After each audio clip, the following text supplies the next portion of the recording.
I absolutely love this mower. In fact, it's rivaling my favorite mower that I've ever used. The cut quality it's out of this world. And this is the Wessex CRX mower. The funny thing is, the guy said they were gonna send me one of these mowers, and I was golfing this summer at a course and saw a Wessex gang reel mower, or a gang mower, with 3 of them tied together. And I was like, man, that looks really similar. And it said CRX on there, and come to find out it was just the same thing as what I was gonna be getting, just a bigger version. And so this is literally a golf course mower, just the smaller version. It's a professional turf management mower, and it comes with a bit of a premium price tag, but honestly, not that bad if you think about it. I would put this against any finish mower, whether that's a zero turn, whether that's from Land Pride or from Frontier or whatever brand you want.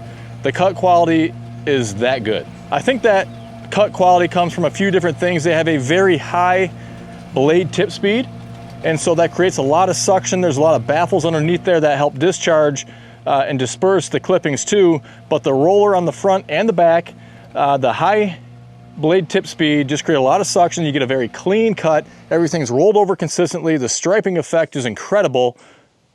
But I'm mowing, we're in Michigan, okay? This is zone 5, zone 6. This was existing turf, mainly fescue, tall fescue. I overseeded a lot of PRG, perennial ryegrass in there. I'm a big fan of that. And so this is kind of, we're transitioning. I'll probably have to overseed a couple more times and really thicken it up. But PRG tends to like to be cut a little bit lower than tall fescue. And so I've got this down to 2 inches right now. I've been tempted to go lower. You can adjust this really easy at the 4 corners. You just loosen up 4 bolts and then turn the screw one way or the other to raise or lower the rollers. So this rides on the rollers, and you just raise or lower those rollers basically to control the cut height. Now, a traditional reel mower has kind of the gauge wheels that are 1 on each corner. And when you go over a high spot, it's very easy to scalp. And so there's really, I think I've only picked out 1 spot in this whole area that I was able to scalp going at a certain angle. And that's because of the continuous roller that's making contact with the surface, both on the front and the back, and just helps guide over those uneven areas a lot more effectively. Folks, we are proud to be sponsored by RimGuard Solutions, a liquid ballast weight. It goes right inside your tires, completely hidden. Not only is it gonna help with safety, keeping those rear tires planted on the ground, it helps with loader efficiency and traction too. The benefits of RimGuard include being the heaviest all-natural liquid ballast weight on the market. It's not gonna corrode your rims like the old calcium chloride. It's not gonna freeze, and it's available at over 1,000 dealers nationwide. Find the dealer near you at rimguardsolutions.com. I want to take just a second to tell you about this small business. 511 grill guards are custom made for John Deere, Kubota, and Coyote tractors.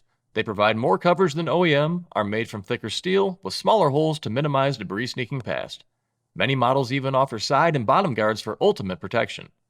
3D scan for a precise fit and coupled with a thorough powder coat finish create the gold standard in its category. Shipping is included in the price, and best of all, you can save an extra 5% off your order with code GWT.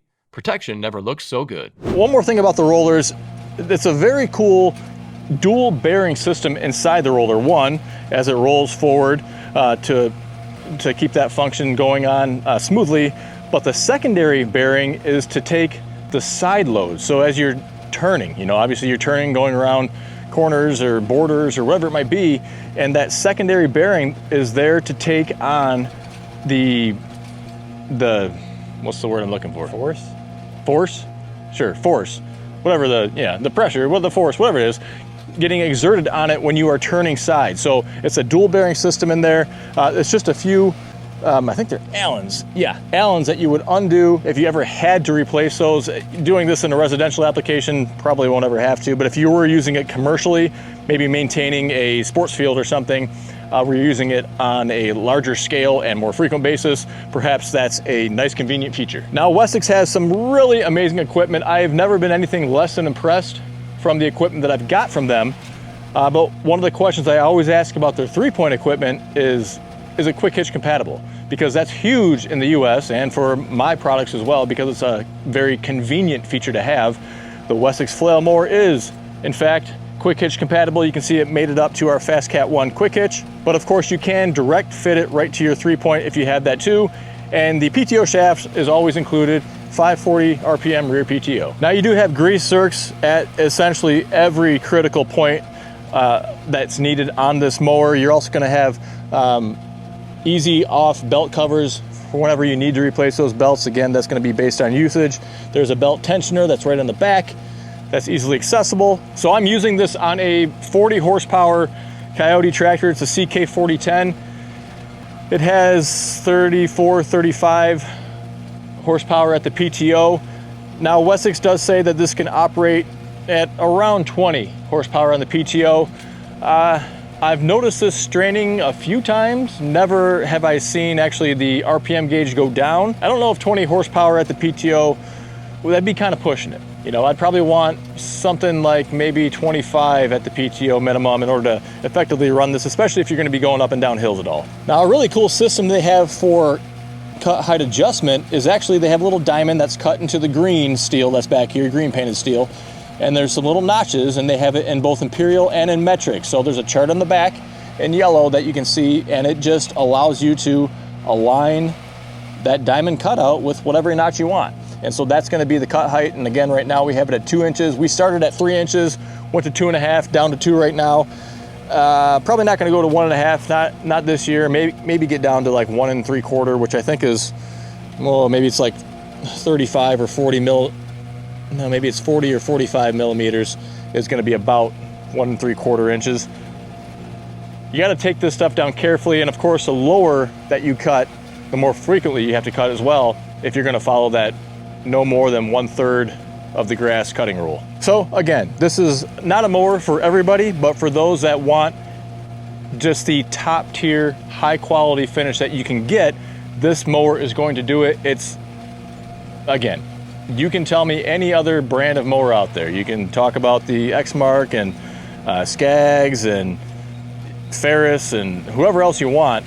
It's just not going to come close on a rotary mower. You'd have to go to a real mower, in my opinion, to get this kind of cut quality. So if you want to get your hands on this mower or anything else for your tractor, well, you only have to go to one place, tractortools.com, the home of GoodWorks tractors. If you don't know what you need specifically, just send us an email. We'd love to help you get you set up the right way the first time around. It's your hard-earned money that you're spending. We want to make sure it gets done the right way. And on that note, I want to thank you for taking time out of your day to stop by. And until next time, stay safe. We'll see you soon.